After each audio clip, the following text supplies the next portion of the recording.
Anong pakiramdam? That's very good pronunciation. Oh, thank you. And you did it in Ken's voice too. The Yeah. low. The low. Anong pangalan ng leader ng SB19? Pablo?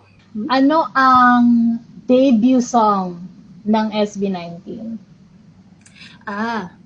Dilaluha. Yeah. Anong debut song ni Pablo?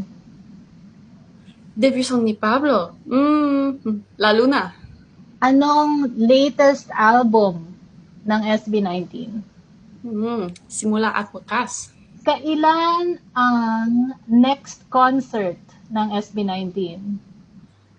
Ang next concert SB19 sa April. Yeah. Tama! Kailan ang anniversary ng SB19?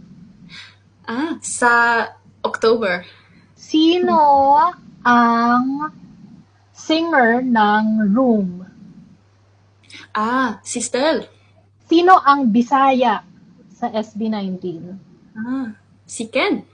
Do you know nasaan ang SB19 ngayon?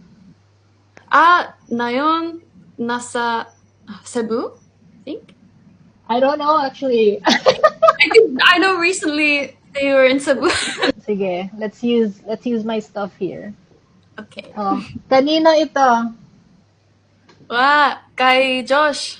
Kay Josh. Oh, kanino ito? Can you see it? Kay Felipe. Kanino? Kay Ken. Philip. Oh, kay Ken. Kay Philip.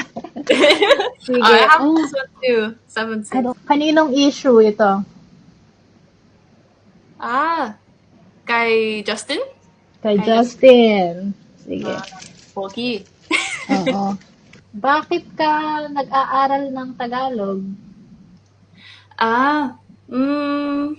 Nag-aaral ako ng Tagalog kasi gusto ko talaga ang Pilipinas. And the music, the culture, the language, of course, SB19. And ang partner, ang boyfriend ko ay Filipino. At sa susunod na linggo, pupunta kami sa Pilipinas. Masaya talaga ako.